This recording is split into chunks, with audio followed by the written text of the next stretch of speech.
18 नवंबर 1962 लद्दाख के दुर्गम क्षेत्र चुशूल में भारतीय सेना के 120 वीर जवान ने देशभक्ति, साहस और बलिदान की जो गाथा लिखी वह इतिहास में अमर हो चुकी है।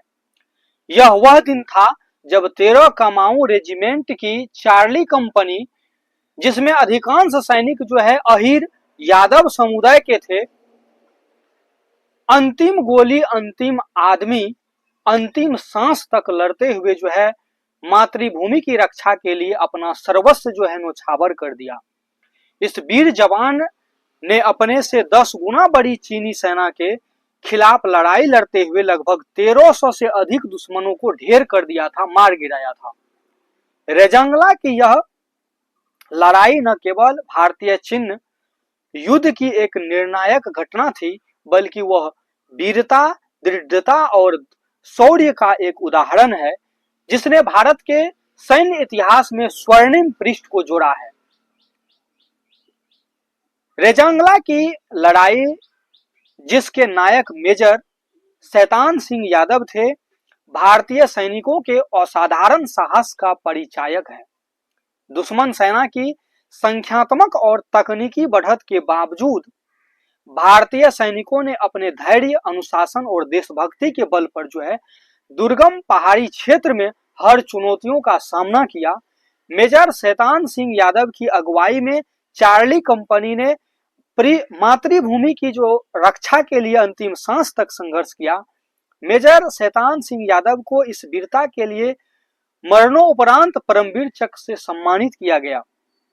इसको अहिरधाम शौर्य का प्रतीक माना जाता है। रेजांगला में वीर सैनिक की याद में निर्मित जो है यह वीर अहिरधाम स्मारक उन जवानों की कहीं न कहीं शौर्य और बलिदान का एक जीवंत प्रतीक है। यह स्मारक न केवल उनके अदम्य साहस की कहानी कहता है, बल्कि प्रत्येक भारतीय को यह याद दिलाता है कि राष्ट्र की सुरक्षा और सम्मान के लिए हमारे सैनिक किस हद तक जा सकते हैं। कुर्बानी दी है वह आज भी हर भारतीय के दिलों में गर्व और प्रेरणा का स्रोत है। रेजांगला की लड़ाई केवल एक सैन्य संघर्ष नहीं था, वह भारत के आत्मगौरव, साहस और अडिग संकल्प का जो है प्रतीक है। इन वीर सैनिकों ने देश के लिए प्राणों की आहुति देकर यह संदेश दिया है कि मातृभूमि की रक्षा के लिए किसी भी हद तक जो है जाया जा सकता है। यह गाथा हमें यह भी सिखाती है कि कठिनतम परिस्थिति में भी साहस और एकता से विजय प्राप्त की जा सकती है। आज का ही वो तारीख है।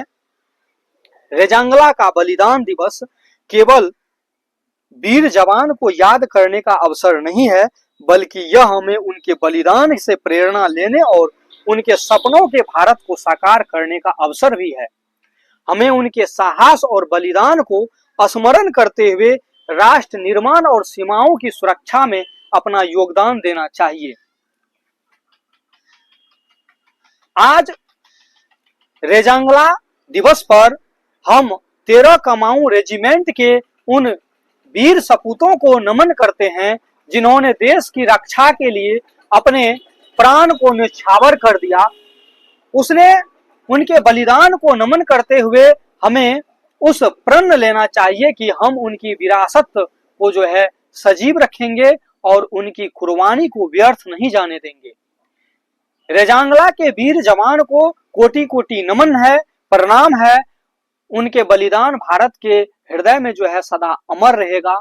लेकिन सरकार से भी गुजारिश है कि आप कहीं ना कहीं जो है चूक कर रहे हैं और भारत के अहीर रेजिमेंट के जो मांग लंबे समय से चल रहा है सेना के अंदर, उसको कहीं ना कहीं सरकार को प्राथमिकता देना चाहिए और अहीर रेजिमेंट का जो मांग है वह जायज है।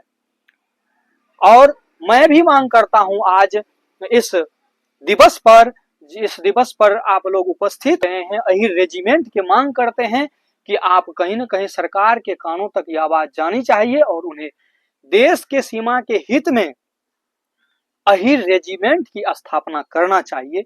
और हम इसका पुरजोर समर्थन करते हैं कि अहीर रेजिमेंट की स्थापना होना चाहिए, क्योंकि हमारे वीर अहीर पीछे नहीं थे। देश के रक्षा में 120 अहीर ने मिलकर चीनी सैनिक के लगभग 10 गुना ज्यादा, लगभग वह 1300-1400 की संख्या में था, सभी को मौत के घाट उतारा और रेजांगला को जो है सुरक्षित रखा। तो फिर से एक बार उन्हें जो है इस शहादत दिवस पर वीर अहीर रेजिमेंट के सभी सैनिक को मैं विनम्र श्रद्धांजलि देता हूं।